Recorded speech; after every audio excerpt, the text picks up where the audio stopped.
Hello बच्चों, तो last time पे हम लोगों ने बात कर ली थी कि इक्विवेलेंट कंसेप्ट क्या होता है, यानी हम कभी भी किसी रिएक्शन में इक्विवेलेंट्स को बराबर कर सकते हैं। अब जैसा हमारे पास क्वेश्चन है 1.6 gram metal react with HNO3 and form metal nitrate. क्या फॉर्म कर रहा है? Metal nitrate on strong heating gives 2 gram metal oxide, then find out equivalent weight of metal। बात समझिए। अब अगर मैं इस रिएक्शन की बात करूंगा तो मैं क्या लिखूंगा और कितना आसान है ये मोल कंसेप्ट से, ये आपको भी समझ में आ जाए। जैसे अगर मैं कहता हूं कि भाई मेटल था, बोले ठीक बात, HNO3 से रिएक्शन कराई, बोलो HNO3 से रिएक्शन करा के यहां पर बना मेटल नाइट्रेट। फॉर्मूला हमें नहीं पता कि नाइट्रेट को हम कैसे लिखें, मैं केवल नाम लिख दे रहा हूं जितना अपने को पता है। मेटल नाइट्रेट को हीट किया, स्ट्रॉन्ग हीटिंग कराई और बन गया मेटल ऑक्साइड। तो मेटल ऑक्साइड बना, मतलब एमओ टाइप का कुछ रहा होगा। और इसको भी अगर आप चाहें तो जरूरी नहीं है कि वैलेंसी ये हो, आप यहां पे सिर्फ लिख सकते हैं क्या कि भैया मेटल ऑक्साइड बना होगा, हमको नहीं पता कैसा मेटल ऑक्साइड बना। अब इस रिएक्शन का फायदा ये है, अब क्या दिया है तो 1.6 ग्राम मेटल, यानी मेटल जो है वो 1.6 ग्राम दिया हुआ है, और स्ट्रॉन्ग हीटिंग के बाद जो मेटल ऑक्साइड बना है वो कितना बना है? 2 ग्राम। बोलो बेटा। अब अपने सवाल में सबसे अच्छी बात इक्विवेलेंट कंसेप्ट क्या कहता है कि आप इक्विवेलेंट बराबर कर सकते हैं, यानी हमें रिएक्शन के बारे में दोस्त कुछ अता पता नहीं है और रिएक्शन के बारे में कुछ अता पता नहीं, लेकिन हम तब भी इक्विवेलेंट को बराबर कर सकते हैं। तो मैं बोलूंगा क्या कि equivalent of metal is equal to equivalent of metal oxide, यानी मेटल ऑक्साइड के इक्विवेलेंट के बराबर होगा। ये दोनों के इक्विवेलेंट आपस में क्या होंगे? बराबर होंगे। अब अगर वेट दिया है और मैंने मान लिया कि जो मेटल है इसका इक्विवेलेंट वेट कैपिटल ई है, कितना है?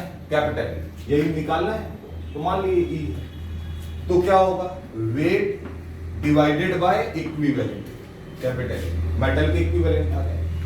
मेटल ऑक्साइड का इक्विवेलेंट वेट निकालना, लिखेंगे वेट डिवाइडेड बाय। अब आपको लास्ट लेक्चर पता होना चाहिए जहां मैंने आपको वैलेंसी फैक्टर दिखाया है, वहां पर अगर हम बात करें तो वहां मैंने आपको बोला है कि अगर मेटल ऑक्साइड दिया है तो मेटल ऑक्साइड का इक्विवेलेंट वेट आप कभी भी अगर लिखेंगे तो E+8 लिखेंगे। जिन बच्चों को दिक्कत है वो पिछले लेक्चर में जाके देख सकते हैं। इक्विवेलेंट वेट क्या होगा? E+8 होगा मेटल ऑक्साइड के लिए। तो मैं यहां लिख दूंगा भाई साहब E+8। क्लियर है बात? अब भाई साहब कहानी खत्म। इक्विवेलेंट वेट आपको इक्वेशन सॉल्व करके निकाल लेना है। तो अगर हम लोग बात करेंगे तो जो इक्विवेलेंट वेट हमारा आता है, आप इसे पूरा सॉल्व कर लीजिएगा तो हमारा आंसर आएगा 32। ये हमारा क्या होगा? आंसर होगा। क्लियर है बात? तो आप आसानी से इन सवालों को लगा सकते हैं। इक्विवेलेंट किसी भी समय बराबर किए जा सकते हैं, मैंने आपको तरीका बता रखा है। नोट डाउन करिए, अगले सवाल पे चलते हैं।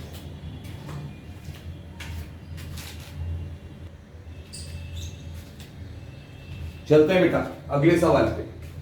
1.5 gram metal hydroxide on heating gives 1 gram metal oxide, then find out equivalent weight of the metal. ये हमने को निकालना है। बहुत सिंपल कहानी है, अपने बेसिक पे रहिए। आप कहेंगे साहब मेटल हाइड्रोक्साइड था, आपने हीट किया, बोलो हीट करने पे बना मेटल ऑक्साइड। कितना दिया है? 1.5 ग्राम मेटल हाइड्रोक्साइड था, 1 ग्राम मेटल ऑक्साइड बना। बता दो इक्विवेलेंट वेट ऑफ मेटल क्या होगा?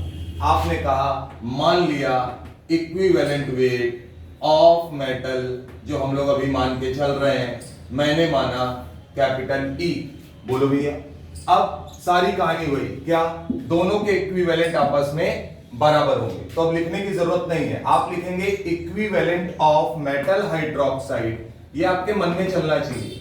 Equivalent of metal hydroxide is equal to equivalent of metal oxide. Clear? Equivalent निकालना है, यहां पे इक्विवेलेंट वेट नहीं है, equivalent. Equivalent of metal hydroxide is equal to equivalent of metal oxide. Equivalent निकालना है, वेट अगर दिया है तो आप बोलेंगे weight divided by equivalent weight. अब मैंने आपको क्योंकि पिछले लेक्चर में पढ़ाया है, मेटल हाइड्रोक्साइड का इक्विवेलेंट वेट होता है क्या? पूरे का। क्या? मेटल का इक्विवेलेंट वेट प्लस 17 लेते हैं हम यहां पे, तो E प्लस 17। जिन बच्चों को दिक्कत है वो वैलेंसी फैक्टर निकालने का लास्ट लेक्चर जो है उसको जरूर देखें। इज इक्वल टू, वेट दिया है 1 gram divided by equivalent wait निकालना है मेटल ऑक्साइड का, क्या होता है? Equivalent weight of metal plus 8 होता है। क्लियर है बात? आपस में सॉल्व करिए, E बराबर 10, यानी मेटल का इक्विवेलेंट वेट अगर आप निकालेंगे तो कितना आएगा? 10। कहानी खत्म। बहुत आसान है, रिएक्शन को बैलेंस करने की कोई जरूरत नहीं है, बिना बैलेंस किए आप फटाफट सवाल लगा सकते हैं। नोट डाउन करिए, अगले सवाल पे चलते हैं।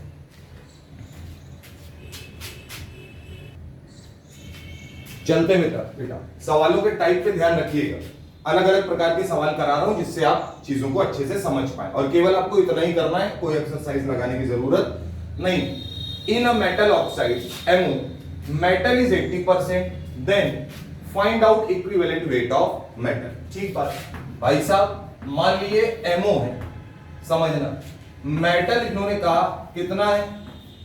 80%। तो इसका मतलब मेटल अगर 80% है तो ऑक्सीजन यानी ऑक्साइड कितना होगा? 20%। क्लियर है बात? अब यार कहानी तो वही चलनी है। क्या आप बोलेंगे दोनों के इक्विवेलेंट आपस में बराबर कर दो, तो मैं क्या बोलूंगा? Equivalent of metal, equivalent of metal is equal to equivalent of, अब यहां पर याद रखना है ऑक्साइड होता है यानी O-2 की फॉर्म में ये हमेशा रहता है। अब यहां पे हमें वेट नहीं दिया है, क्या नहीं दिया है? वेट नहीं दिया है। तो आप क्या बोलेंगे? मान लिया अगर ये 80% है, ये 20% है, तो माना ये 80 ग्राम है, तो ये आया wait divided by equivalent wait, मान लिया E है मेटल का, इज इक्वल टू, ये 80 ग्राम होगा तो ये 20 होगा, तो इसको माने 20 divided by equivalent weight of oxide. Oxide का इक्विवेलेंट वेट आपको याद होना चाहिए कितना होता है? 8। क्यों? Atomic weight divided bye valency factor, valency factor -2 है यानी कि 2 है। तो यहां से अगर आप सॉल्व करके निकालते हैं तो गुणा भाग आपकी जिम्मेदारी, यानी इक्विवेलेंट वेट ऑफ मेटल 32। फटाफट सवाल करते जाइए, नोट डाउन करते जाइए, 2-2 लाइन में आपके सवाल निकलते जाएंगे। नोट करिए।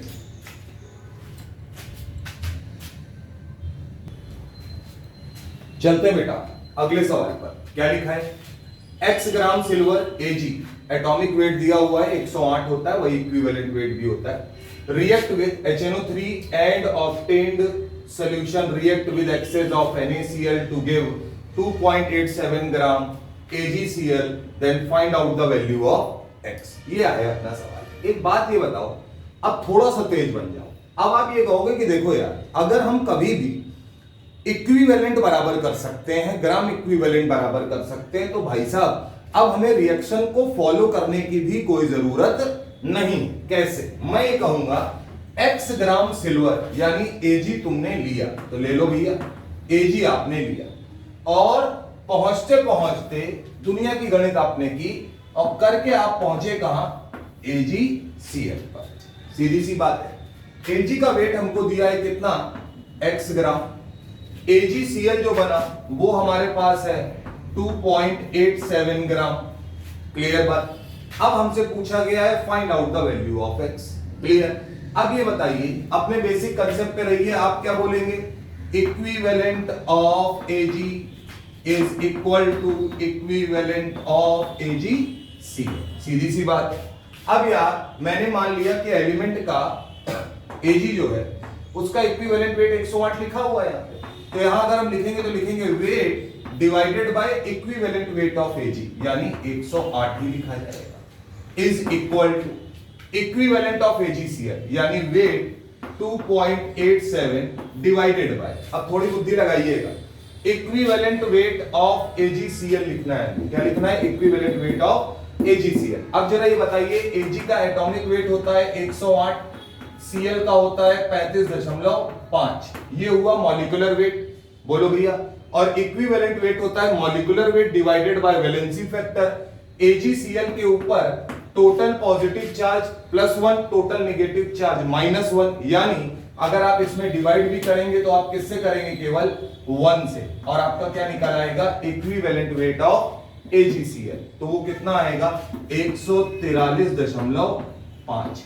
मेन मैंने आपको बताया था वैलेंसी फैक्टर निकालना आना चाहिए जिससे आप इक्विवेलेंट वेट निकाल पाए। यहां पर अगर आप x की वैल्यू को सॉल्व करते हैं तो आता है x बराबर 2.16 ग्राम। कहानी खत्म। ध्यान रखना है, नोट डाउन करिए, केवल सवाल लिखने में टाइम लगेगा।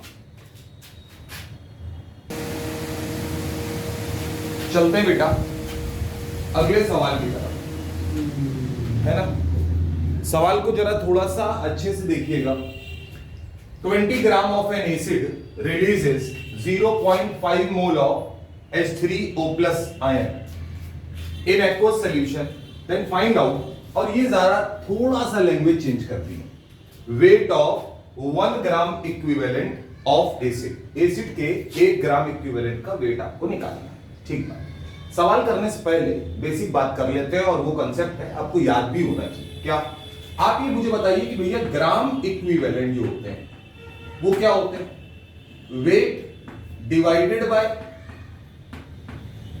Equivalent weight. क्लियर बात? अब जरा मुझे बताओ, अगर मैं वेट की जगह पे 1 रख दूं, क्या रख दूं? 1 रख दूंगा, बोलो भैया। तो एक बात मुझे इतना बता दो, ग्राम इक्विवेलेंट हम जब भी निकालते हैं तो वो क्या आता है? सॉरी, ग्राम इक्विवेलेंट जो होते हैं वो हम निकालते हैं wait upon equivalent wait. Gram equivalent की जगह पे वो कह रहा है रख दो 1, तो 1 रख दिया तो हो जाएगा weight upon equivalent weight. Clear बात? तो क्या यहां से आएगा? Weight is equal to equivalent weight. आ जाएगा या नहीं आ जाएगा? तो यानी कुल मिला के सवाल में हमसे क्या पूछ रहा है? वो 1 ग्राम इक्विवेलेंट का वेट पूछ रहा है, यानी हमसे इक्विवेलेंट वेट ऑफ एसिड पूछ रहा है, पहली बात। अब यार क्या मैं ये बोल सकता हूं आपके लिए कि आपको ये लाइन अपने दिमाग में बैठा लेनी है कि 1 ग्राम इक्विवेलेंट का वेट, क्या बेटा? 1 ग्राम इक्विवेलेंट का वेट किसी भी चीज का हमेशा उसके इक्विवेलेंट वेट के बराबर होता है। हमेशा उसके इक्विवेलेंट वेट के बराबर होता है, यानी 1 ग्राम इक्विवेलेंट का वेट हमेशा उसके इक्विवेलेंट वेट के बराबर होता है। ये लाइन आपको अपने दिमाग में बैठा लेनी, अपने नोट्स में डाल लीजिएगा, क्योंकि एक बार आपने कर लिया, बार बार करने की जरूरत नहीं है। अब यार एसिड है, H3O+ बन रहा है, तो हम अपने सवाल पे आ जाते हैं। भैया एसिड है और एसिड से बना H3O+। क्लियर बात? अब ये बताइए, एसिड हमको दिया है 20 ग्राम, H3O+ हमको दिया है 0.5 मोल। इस बार दोनों चीजें सेम नहीं दी हुई हैं, कोई दिक्कत वाली बात नहीं है। आप अपने बेसिक पे रहिए। आप क्या बोलेंगे? Equivalent of acid is equal to equivalent of H3O+। Clear बात? अब जरा कोने में समझ लीजिए, अगर मोल दिया है, क्या दिया है? मोल। तो मोल अगर दिया है तो आपको अगर कभी भी इक्विवेलेंट निकालने, यानी ग्राम इक्विवेलेंट, तो वो हमेशा होते हैं mole multiply by valency factor. Mole multiply by valency factor. किसी भी एसिड का वैलेंसी फैक्टर इस बात पर निर्भर करता है कि वो कितने H+ दे सकता है। फिर से सुनिए, किसी भी एसिड का वैलेंसी फैक्टर इस बात पर निर्भर करता है कि वो कितने H+ दे सकता है। तो यहां पर अगर बात करें तो H3O+ का वैलेंसी फैक्टर 1 होगा, क्योंकि एक ही H+ दे सकता है। आइए, इक्विवेलेंट ऑफ एसिड क्या निकालना है? तो 20 ग्राम दिया है, तो मैं लिखूंगा वेट डिवाइडेड बाय, और मैं यहां लिख दूंगा इक्विवेलेंट ऑफ एसिड। बोलो भैया, क्योंकि इक्विवेलेंट वेट की बात कर रहे हैं, हमें एसिड के बारे में पता नहीं है, तो हमने लिखा वेट अपॉन इक्विवेलेंट वेट। तो इक्विवेलेंट वेट हमने एसिड का सीधे डाल दिया, इज इक्वल टू H3O+ के मोल दिए, मोल से इक्विवेलेंट निकालने का तरीका मोल मल्टीप्लाई बाय वैलेंसी फैक्टर। मोल दिया है 0.5 मल्टीप्लाई बाय वैलेंसी फैक्टर 1। यहां से इक्विवेलेंट वेट ऑफ एसिड निकालोगे तो कितना आएगा 40। कितना आएगा बेटा 40 आएगा। बोलो बेटा, अब 40 आया तो आप कहोगे भैया क्या 1 ग्राम इक्विवेलेंट का वेट पूछा है, यानी इक्विवेलेंट वेट के बराबर होता है, तो इसका मतलब इक्विवेलेंट वेट ऑफ एसिड 40 आया, और यही 1 ग्राम इक्विवेलेंट ऑफ एसिड का वेट होगा। बोलो भैया, तो जितने भी सवाल आपके सामने ग्राम इक्विवेलेंट के आएंगे, आंख बंद करके दोस्त आप उनके इक्विवेलेंट को बराबर कर दीजिएगा, आपको डरने की कोई जरूरत नहीं है। तो ये बात आपको ध्यान रखनी है, इतनी बात आप नोट कर लीजिए। इसके बाद अगले लेक्चर में हम लोग कुछ नया लेकर आते हैं।